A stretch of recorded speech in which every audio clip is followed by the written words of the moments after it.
தமிழகம் தொடங்கி உலகின் பல்வேறு பகுதிகளில் நடைபெற்ற நிகழ்வுகளின் தொகுப்பை வேகச் செய்திகளாக காண்போம். நடிகர் ரஜினிகாந்தின் அரசியல் கட்சி அறிவிப்பு பொதுக்கூட்டம் மதுரையில் நடைபெற உள்ளதாக தகவல் வெளியாகியுள்ளது. கட்சி குறித்து வரும் 31ஆம் தேதி அறிவிப்பு வெளியாகும் என ரஜினிகாந்த் தெரிவித்துள்ள நிலையில், மக்கள் மன்ற நிர்வாகிகள் மதுரையில் கடந்த 2 நாட்களாக தீவிர ஆலோசனையில் ஈடுபட்டுள்ளனர் என்பது குறிப்பிடத்தக்கது.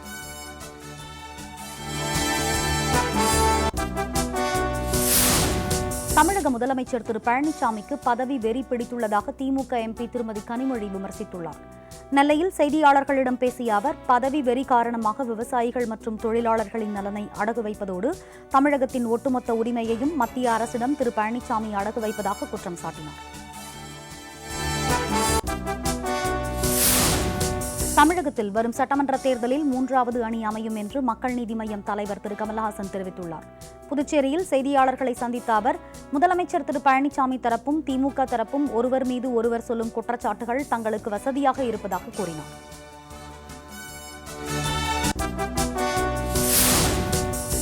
வேளாண் சட்டங்களை திரும்பப் பெற்று நாட்டின் முதுகெலும்பான விவசாயத்தை காப்பாற்ற வேண்டும் என பிரதமர் திரு மோடிக்கு திமுக தலைவர் திரு ஸ்டாலின் வேண்டுகோள் விடுத்துள்ளார். தேசிய விவசாயிகள் தினத்தை முன்னிட்டு அவர் வெளியிட்ட அறிக்கையில், எவ்வித தயக்கமும் இன்றி வேளாண் சட்டங்களை பிரதமர் ரத்து செய்ய வேண்டும் என கேட்டுக் கொண்டுள்ளார்.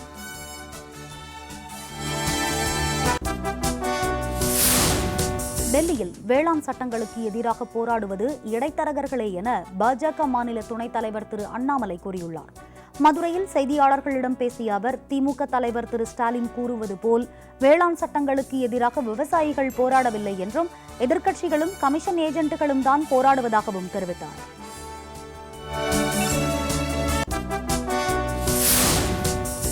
புரட்சித் தலைவர் எம்ஜிஆர் மீது புழுதி வாரி தூற்ற நினைத்தால் நாம் தமிழர் கட்சி ஒருங்கிணைப்பாளர் திரு சீமானுக்கு அது பெருங்கேடாக முடியும் என அமைச்சர் திரு ஜெயக்குமார் எச்சரிக்கை செய்துள்ளார். சென்னையில் செய்தியாளர்களுக்கு பேட்டியளித்த அவர், திரு சீமான் யாருக்கு பி டீமாக செயல்படுகிறார் என தெரியவில்லை என்றும் கூறினார்.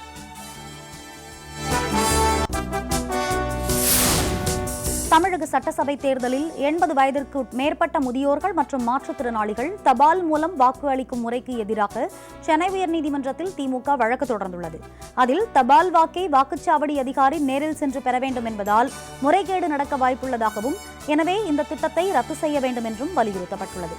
வழக்கு விசாரணை ஜனவரி 7ஆம் தேதிக்கு ஒத்திவைக்கப்பட்டுள்ளது. மத்திய பாஜக அரசு கிசான் திட்டம் மூலம் விவசாயிகளுக்கு 6000 ரூபாய் எப்படி கொடுத்தார்கள் என அமைச்சர் திரு சி வி சண்முகம் கேள்வி எழுப்பியுள்ளார். விழுப்புரத்தில் செய்தியாளர்களை சந்தித்த அவர், மக்களிடம் கொள்ளையடித்த பணத்தில்தான் மத்திய அரசு விவசாயிகளுக்கு 6000 ரூபாய் வழங்கியதாக குற்றம் சாட்டினார்.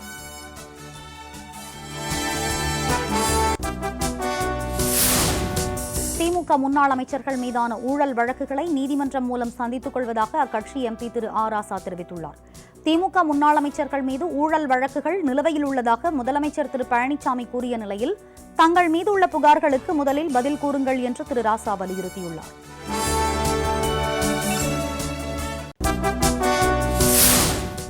நீலகிரி மாவட்டம் குன்னூர் அருகே தேயிலை தோட்டத்தில் சிறுத்தை மர்மமான முறையில் இறந்து கிடந்தது தொடர்பாக வனத்துறையினர் விசாரித்து வருகின்றனர். கட்டப்பெட்டு வனச்சரகத்திற்கு உட்பட்ட மல்லிக்குறை கிராமத்தின் அருகே உள்ள தேயிலை தோட்டத்தில் 2 வயது மதிக்கத்தக்க பெண் சிறுத்தை இறந்து கிடந்தது. கால்நடை மருத்துவர் பிரேத பரிசோதனை செய்ததை அடுத்து அந்த சிறுத்தை எரியூட்டப்பட்டது. உயிரிழந்த சிறுத்தை விஷம் வைத்து கொல்லப்பட்டதா அல்லது வேறு ஏதேனும் காரணமா என்பது குறித்து வனத்துறையினர் விசாரித்து வருகின்றனர்.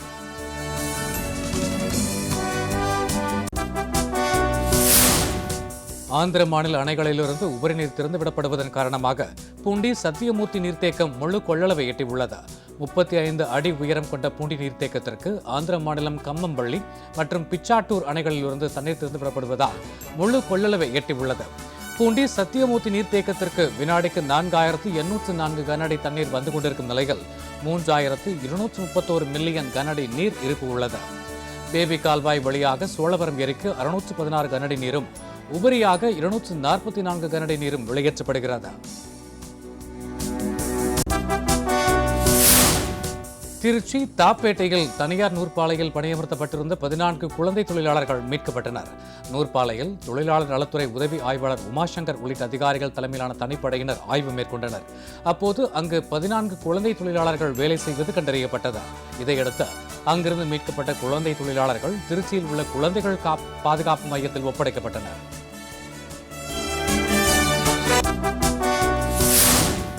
தருமபுரி மாவட்டம் பாப்பிரெட்டிப்பட்டி அருகே கிணற்றில் விழுந்த காட்டெருமையை பொதுமக்கள் உதவியுடன் தீயணைப்புத் துறையினர் மீட்டனர். பாப்பிரெட்டிப்பட்டி அரசு கலைக்கல்லூரி அருகே உள்ள விவசாய கிணற்றில் காட்டெருமை ஒன்று தவறி விழுந்தது. தகவல் அறிந்து நேரில் சென்ற வனத்துறையினர் அதற்கு மயக்க ஊசி செலுத்தி கிரேன் மூலம் மீட்க முயற்சித்தனர். அப்போது கிரேனின் கயிறு அறுந்து விழுந்ததால் அந்த முயற்சியை கைவிட்டனர். பின்னர் தீயணைப்புத் துறையினரும் பொதுமக்களும் சேர்ந்து கயிறு மூலம் காட்டெருமையை மீட்டனர்.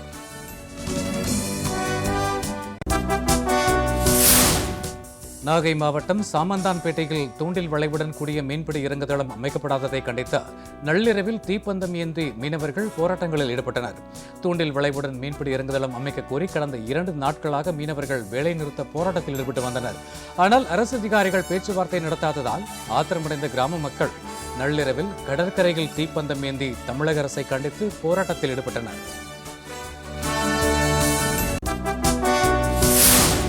பொங்கல் திருநாளை முன்னிட்டு கிருஷ்ணகிரியில் மஞ்சு விரட்டு போட்டி நடத்த அனுமதி வழங்க வேண்டும் என பாரம்பரிய மஞ்சு விரட்டு நலச்சங்கம் சார்பில் கோரிக்கை விடுக்கப்பட்டுள்ளது. காட்டி நாயனப்பள்ளியில் நடைபெற்ற இந்த ஆலோசனைக் கூட்டத்தில் மஞ்சு விரட்டு போட்டியை அரசே நடத்த வேண்டும், கொரோனா காலத்தில் மக்கள் பாதுகாப்பிற்கு எடுக்கப்பட்ட நடவடிக்கை போல் ஜல்லிக்கட்டு காளைகளுக்கும் உரிய பாதுகாப்பு வழங்க வேண்டும் என்பன உள்ளிட்ட தீர்மானங்கள் நிறைவேற்றப்பட்டன. கடலூர் மாவட்டம் திட்டக்குடி பேருந்து நிலையத்தில் பொதுமக்களுக்கு இடையூறாக இருந்த ஆக்கிரமிப்பு கடைகள் அகற்றப்பட்டன. திட்டக்குடி பேருந்து நிலையத்தில் உள்ள ஆக்கிரமிப்பு கடைகளை அகற்ற வேண்டும் என மாவட்ட ஆட்சியருக்கு பேரூராட்சி செயல் அலுவலர் கோரிக்கை மனு வழங்கியிருந்தார். இந்நிலையில் கடலூர் மாவட்ட ஆட்சியர் சந்திரசேகர சாகுமுரி திட்டக்குடி பேருந்து நிலையத்தில் ஆய்வு மேற்கொண்டார். அப்போது பொதுமக்களுக்கு இடையூறாக இருந்த ஆக்கிரமிப்பு கடைகள் அகற்றப்பட்டன. கிருஷ்ணகிரியில் பல்வேறு கோரிக்கைகளை வலியுறுத்தி பணிமனை முன்பாக அனைத்து போக்குவரத்து ஊழியர் சங்கத்தினர் தொடர் முழக்க போராட்டத்தில் ஈடுபட்டனர். 14ஆம் ஊதிய ஒப்பந்த பேச்சுவார்த்தையை உடனே தொடங்க வேண்டும், மாநிலம் முழுவதும் அனைத்து அரசு பேருந்துகளும் இயங்க நடவடிக்கை எடுக்க வேண்டும், 2003ஆம் ஆண்டிற்கு பிறகு பணியில் சேர்ந்த அனைத்து தொழிலாளர்களையும் பென்ஷன் திட்டத்தில் சேர்க்க வேண்டும் என்பன போன்ற கோரிக்கைகள் இந்த ஆர்ப்பாட்டத்தில் வலியுறுத்தப்பட்டன.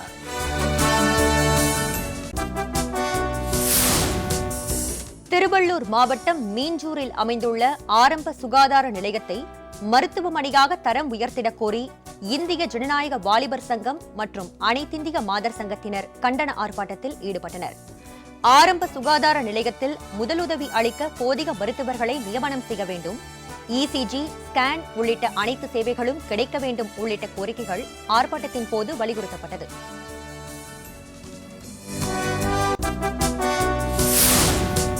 தூத்துக்குடி மாவட்டம் சிவஞானபுரத்தில் குடிநீர் வசதி ஏற்படுத்த தரக்கோரி மாவட்ட ஆட்சியர் அலுவலகத்தை காலி குடங்களுடன் பெண்கள் முற்றுகையிட்டனர். சிவஞானபுரம் கிராம மக்கள் ஆழ்துளை கிணற்று நீரையே பயன்படுத்தி வருவதாக கூறப்படுகிறது. எனவே மாவட்ட நிர்வாகம் குடிநீர் வசதியை ஏற்படுத்தி தர வலியுறுத்தி ஆட்சியர் அலுவலகத்தை பெண்கள் முற்றுகையிட்டனர்.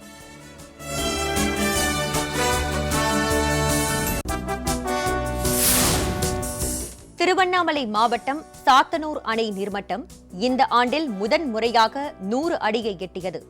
கடந்த சில மாதங்களாகவே தொடர் மழை மற்றும் தென்பெண்ணை ஆற்றில் நீர்வரத்து காரணமாக அணைக்கு நீர்வரத்து அதிகரித்து தற்போது நீர்மட்டம் உயர்ந்துள்ளது.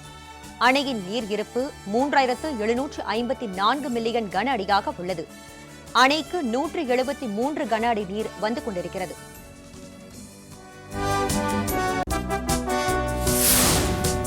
கிறிஸ்துமஸ் திருவிழாவையொட்டி நெல்லையில் மல்லிகை பூவின் விலை கிலோ 2000 உயர்ந்துள்ளது.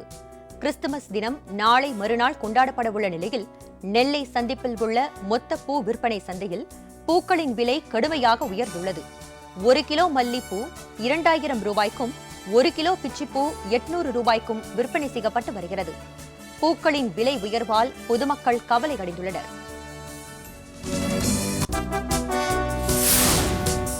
சுசீந்திரம் தானுமாலயன் சுவாமி கோவில் மார்கழி திருவிழாவில் கலந்து கொள்ள வேளிமலை குமாரசுவாமி வெள்ளி குதிரை வாகனத்தில் வருகை தந்தார். கன்னியாகுமரி மாவட்டத்தில் வரலாற்று சிறப்பு வாய்ந்த சுசீந்திரம் அருள்மிகு ஸ்ரீ தானுமாலயன் சுவாமி கோவில் மார்கழி மாத தேர் திருவிழா 10 நாட்கள் வெகு விமரிசையாக கொண்டாடப்படுவது வழக்கம். அந்த வகையில் 3வது நாளான இன்று தக்கலை அருகே உள்ள வேளிமலை குமாரசுவாமி வெள்ளி குதிரை வாகனத்தில் பூ அலங்காரத்தோடு நாகர்கோவிலுக்கு வருகை தந்தார். அப்போது வழி எங்கிலும் பொதுமக்கள் பூஜை பொருட்களை வழங்கி வழிபட்டு சுசீந்திரருக்கு அனுப்பி வைத்தனர்.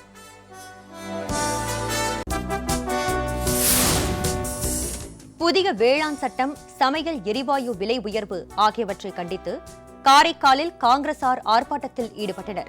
புதுச்சேரி மாநிலம் காரைக்கால் தலைமை தபால் நிலையம் முன்பு காங்கிரஸ் மகளிர் அணி சார்பாக நடைபெற்ற ஆர்ப்பாட்டத்தில் வேளாண் சட்டத்தை ரத்து செய்திட வேண்டும், சமையல் எரிவாயு சிலிண்டர் விலை உயர்வை திரும்பப் பெற வேண்டும் உள்ளிட்ட கோரிக்கைகள் எழுப்பப்பட்டன. புதுச்சேரி வேளாண் அமைச்சர் கமலக்கண்ணன் தலைமையில் மகளிர் அணியினர் நடத்திய போராட்டத்தில் டெல்லியில் போராட்டத்தில் உயிரிழந்த விவசாயிகளுக்கு அஞ்சலி செலுத்தப்பட்டது.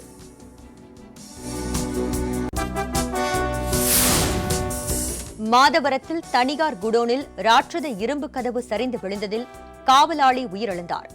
சென்னை மாதவரம் ஓமக்குளம் தெரு அருகே தனியாருக்கு சொந்தமான குடோன் அமைந்துள்ளது.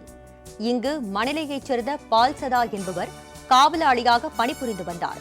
இன்று குடோன் கதவை திறக்க பால்சதா முயன்றபோது அவர் மீது சரிந்து விழுந்தது. இதில் பால்சதா சம்பவ இடத்திலேயே உயிரிழந்தார். அவருடன் இருந்த ராமகிருஷ்ணன் என்பவர் பலத்த காயத்துடன் மருத்துவமனையில் சிகிச்சை பெற்று வருகிறார்.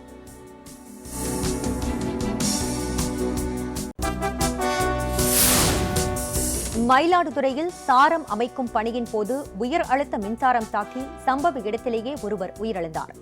மேலும் 2 பேர் படுகாயங்களுடன் அதிர்ஷ்டவசமாக உயிர் தப்பினர். மயிலாடுதுறை பட்டமங்கல தெருவில் உள்ள தனியார் நிறுவனத்திற்கு வர்ணம் பூசுவதற்காக சாரம் அமைக்கும் பணியை 7 பேர் மேற்கொண்டிருந்தனர். சாரம் அமைப்பதற்கான இடையூறாக இருந்த பேனரை அப்புறப்படுத்திய போது உயரழுத்த மின் கம்பியில் பேனர் உரசியது.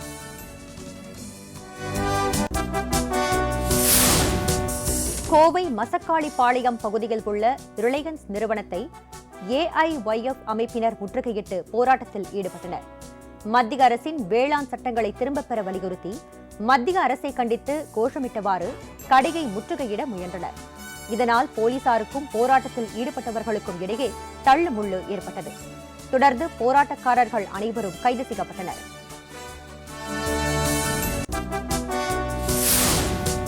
தமிழ்நாடு அனைத்து வகை மாற்றுத்திறனாளிகள் மற்றும் பாதுகாப்போர் உரிமைகளுக்கான சங்கம் சார்பில் மாற்றுத்திறனாளிகள் 100 பேருக்கு நலத்திட்ட உதவிகள் வழங்கும் விழா திருப்பூரில் நடைபெற்றது. மங்கலம் சாலையில் உள்ள KRC தனியார் வளாகத்தில் நடைபெற்ற விழாவில் மாற்றுத்திறனாளிகளுக்கு தன்னார்வலர்கள் இணைந்து அரிசி, போர்வை, உடைகள் உள்ளிட்ட நலத்திட்ட உதவிகள் மாவட்ட மாற்றுத்திறனாளிகள் நலத்துறை அலுவலர் திரு ஜெயபிரகாஷ் முன்னிலையில் வழங்கப்பட்டது.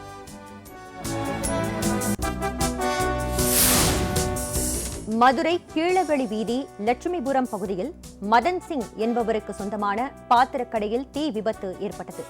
சம்பவ இடத்திற்கு வந்த அனுப்பானடி தீயணைப்புத் துறையினர் எரிந்து கொண்டிருந்த தீயை பல மணி நேர போராட்டத்திற்கு பிறகு அணைத்தனர். முதல்கட்ட விசாரணையில் மின் கசிவின் காரணமாக விபத்து ஏற்பட்டதாகவும் பல லட்சம் ரூபாய் மதிப்பிலான பாத்திரங்கள் எரிந்து சேதமடைந்துள்ளதாகவும் தெரிவிக்கப்பட்டுள்ளது.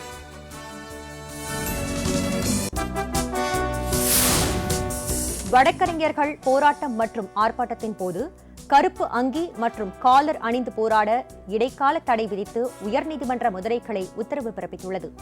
ஆர்ப்பாட்டம் போராட்டங்களின் போது காலர், கோட் அணியக்கூடாது என உத்தரவிட வேண்டும் என கோரி பொதுநல மனு தாக்கல் செய்யப்பட்டது. இந்த வழக்கை விசாரித்த நீதிபதிகள் கிருபாகரன், புகழேந்தி அமர்வு வழக்கை 2 வாரங்களுக்கு ஒத்திவைத்தனர்.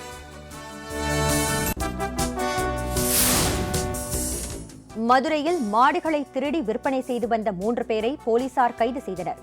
மதுரை புறநகர் பகுதியான பரவை, சமயநல்லூர், சோழவந்தான் பகுதிகளில் பசு மாடுகள், ஜல்லிக்கட்டு காளைகள் தொடர்ந்து திருட்டு போனது. இது தொடர்பாக விசாரித்து வரும் தனிப்படை போலீசார் மாடு ஏற்றிச் சென்ற சரக்கு வாகனத்தை நிறுத்தி விசாரணை மேற்கொண்டனர். சரக்கு வாகனத்தில் இருந்த 3 மாடு திருட்டில் ஈடுபட்டது தெரியவந்தது. இதையடுத்து அவர்களை கைது செய்த போலீசார் 7 மாடுகளை மீட்டனர். விடுதலை போராட்ட வீரர் திரு கக்கனின் நினைவு தினத்தை முன்னிட்டு மதுரையில் உள்ள அவரது மணிமண்டபத்தில் அரசு சார்பில் மரியாதை செலுத்தப்பட்டது. விடுதலை போராட்ட வீரரும் முன்னாள் அமைச்சருமான திரு கக்கனின் 40வது நினைவு தினம் இன்று அனுசரிக்கப்படுகிறது. இதையொட்டி மதுரை மாவட்டம் மேலூர் அருகே உள்ள தும்பைப்பட்டியில் அமைந்துள்ள கக்கனின் மணிமண்டபத்தில் உள்ள அவரது திருவுருவ சிலைக்கு தமிழக அரசு சார்பில் மதுரை மாவட்ட செய்தி மக்கள் தொடர்புத்துறை அதிகாரி நவீன் பாண்டியன் உள்ளிட்ட அரசு துறை அதிகாரிகள் மாலை அணிவித்து மரியாதை செலுத்தினர். துபாயில் இருந்து கடத்தி வரப்பட்ட 97 லட்சம் ரூபாய் மதிப்பிலான தங்கம் மற்றும் குங்குமப்பூவை சென்னை விமான நிலையத்தில் சுங்கத்துறை அதிகாரிகள் பறிமுதல் செய்தனர். துபாயிலிருந்து சிறப்பு விமானத்தில் சென்னைக்கு வந்த பயணிகளை சுங்கத்துறையினர் சோதனையிட்டனர். அப்போது சென்னை மற்றும் ராமநாதபுரத்தைச் சேர்ந்த 7 பேர் உள்ளாடைகள் மற்றும் சூட்கேஸில் தங்கக்கட்டிகள் மற்றும் குங்குமப்பூவை மறைத்து வைத்திருந்தது கண்டுபிடிக்கப்பட்டது. இதையடுத்து 87 லட்சம் ரூபாய் மதிப்பிலான 1.67 கிலோ தங்கத்தையும் 10 லட்சம் ரூபாய் மதிப்பிலான பதப்படுத்தப்பட்ட 4 கிலோ குங்குமப்பூவையும் சுங்கத்துறை அதிகாரிகள் பறிமுதல் செய்தனர்.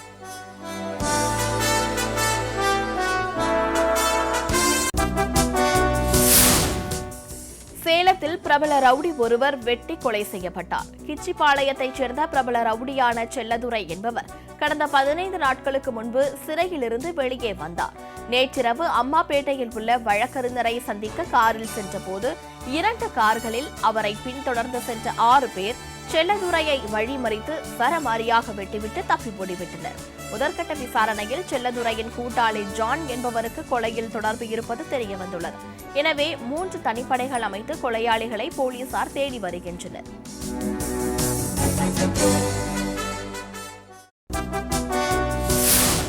கொடைக்கானலில் தனியார் செய்தி தொலைக்காட்சி உரிமையாளரின் பங்களா உள்ளிட்ட இடங்களில் பல லட்சம் ரூபாய் மதிப்பிலான பொருட்களை மர்ம நபர்கள் கொள்ளையடித்துச் சென்றுள்ளனர். கொடைக்கானல் ஏரிச்சாலை அருகே தனியார் செய்தி தொலைக்காட்சி உரிமையாளருக்கு சொந்தமான பங்களா உள்ளது. அதில் இருந்த 1.5 லட்சம் ரூபாய் மதிப்பிலான தொலைக்காட்சி மற்றும் வெள்ளி பொருட்களை மர்ம நபர்கள் நேற்று கொள்ளையடித்துள்ளனர். இதேபோல் கங்கா காம்பவுண்டில் உள்ள கணேசன் என்பவருக்கு சொந்தமான விடுதியில் 2.5 லட்சம் ரூபாய் மதிப்பிலான 8 தொலைக்காட்சி பெட்டிகள் திருடப்பட்டுள்ளன. இந்த 2 கொள்ளை சம்பவங்கள் குறித்து போலீசார் வழக்கு பதிவு செய்து விசாரணை நடத்தி வருகின்றனர்.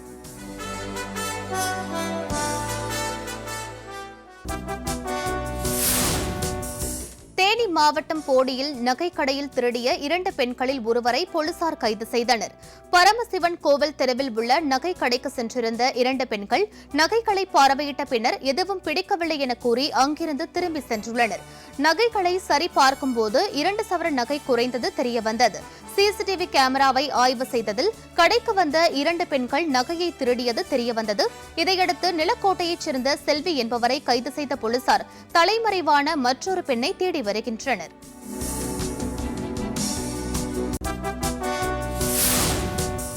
கன்னியாகுமரி மாவட்டம் நாகர்கோவிலில் வைத்தியநாதபுரம் முத்தாரம்மன் கோவில் மற்றும் வடலிவிளை முத்தாரம்மன் கோவிலில் உண்டியல் பணத்தை கொள்ளையடித்த கொள்ளையர்களை போலீசார் தேடி வருகின்றனர். அந்த 2 கோவில்களிலும் நேற்றிரவு உண்டியல் பணம் 30,000 ரூபாய்க்கும் மேல் கொள்ளையடிக்கப்பட்டுள்ளது. இந்த சம்பவத்தின் சிசிடிவி காட்சிகளை போலீசார் ஆய்வு செய்து விசாரணை மேற்கொண்டு வருகின்றனர்.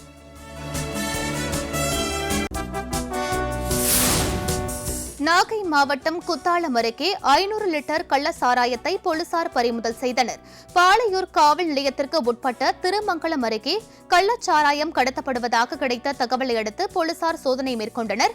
அப்போது கார் ஒன்றை தடுத்து நிறுத்தி சோதனையிட்டதில் 500 லிட்டர் கள்ளச்சாராயம் இருந்தது கண்டுபிடிக்கப்பட்டது. காரைக்காலில் இருந்து கடத்தி வரப்பட்ட கள்ளச்சாராயத்தை பறிமுதல் செய்த போலீசார் 2 பேரை கைது செய்தனர்.